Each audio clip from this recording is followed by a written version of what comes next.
What began as a peaceful student protest in Soweto became one of the darkest days in South African history.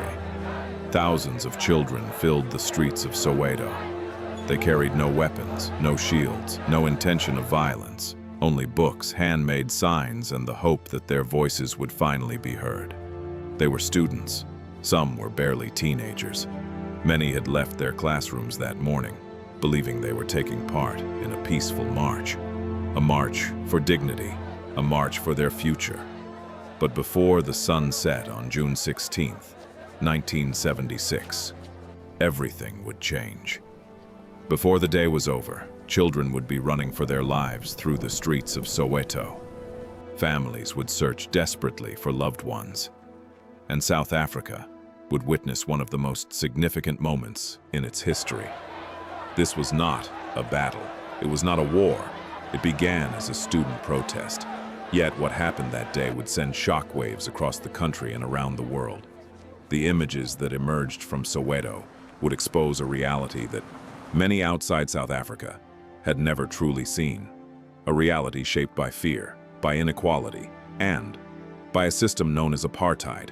A system that controlled where people lived, where they worked, how they learned, and what opportunities they could ever hope to have.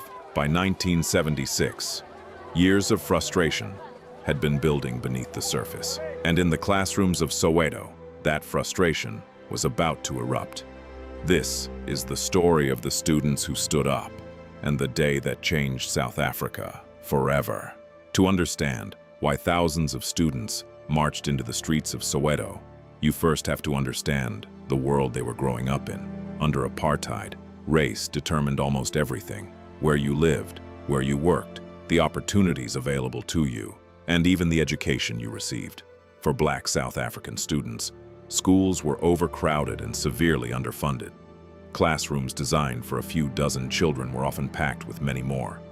Books were scarce, resources were limited. Yet despite these challenges, students continued to dream of a better future. Then in 1974, the government announced a decision that would spark outrage across Soweto. Several key subjects would now be taught in Afrikaans. For many students, Afrikaans was not simply another language. It was the language of the government enforcing apartheid, the language spoken by the authorities controlling their lives. Many teachers opposed the decision. Many parents opposed it. And students were furious. Across Soweto, conversations began to spread. In classrooms, on playgrounds, in homes and community halls. A peaceful protest was taking shape. And soon, thousands of students would decide to act. The students knew they were taking a risk. Speaking out against apartheid could bring punishment. But remaining silent felt even worse. Across Soweto, student leaders began meeting in secret. They discussed routes. They planned gathering points. And they encouraged students from different schools to stand together. The goal was simple: a peaceful march through the streets of Soweto. No violence, no destruction. Only a clear message that students rejected the Afrikaans policy. As word spread, more schools joined, then more and more. What started as a small act of resistance quickly became something much larger. Thousands of students agreed to leave their classrooms on the morning of June 16th. Many were excited. Others were nervous. Some had never attended a protest before. Yet there was a growing sense that history was about to be made. Teachers watched with concern. Parents worried about what might happen. But the students believed their cause was just. They believed a peaceful demonstration would force the authorities to listen. As dawn approached on June 16th, thousands prepared for the march. None of them knew how the day would end. The morning of June 16th arrived. Across Soweto, students woke before sunrise. Some put on their school uniforms. Others packed books into their bags as if it were an ordinary school day. Parents watched as their children left home. Many had concerns, but few could have imagined what was about to happen. As the morning progressed, students began gathering at schools across Soweto. Small groups became larger crowds. Large crowds became thousands. The atmosphere was energetic. Students sang freedom songs, they laughed with friends, and they believed they were participating in something important. Organizers worked hard to keep the demonstration peaceful. The plan was simple. Students from different schools would march together before gathering at a central location. By mid-morning, the scale of the protest was becoming impossible to ignore. Thousands of young people filled the streets. Their message was clear. They rejected the Afrikaans language policy, and they wanted their voices heard. But as the crowds continued to grow, authorities began paying close attention. Police vehicles started moving into position, and the tension that had been building for months was about to collide with the determination of an entire generation. By now, thousands of students were moving through the streets of Soweto. The march remained peaceful. Many sang as they walked. Others carried handmade signs. Some simply marched beside their friends. For a moment, the demonstration appeared exactly as organizers had planned. But ahead of the crowd, police officers had begun forming lines across the road.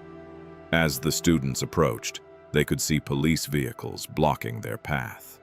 The atmosphere began to change. The excitement that had filled the march was slowly replaced by uncertainty. Organizers urged everyone to remain calm. They reminded students that the protest was peaceful. They encouraged the crowd to stay together and avoid confrontation. For a brief moment, both sides faced each other in silence. Thousands of students on one side, armed police on the other.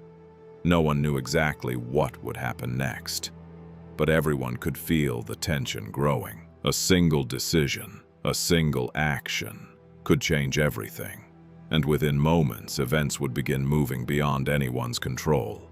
The standoff continued. Thousands of students stood facing police lines.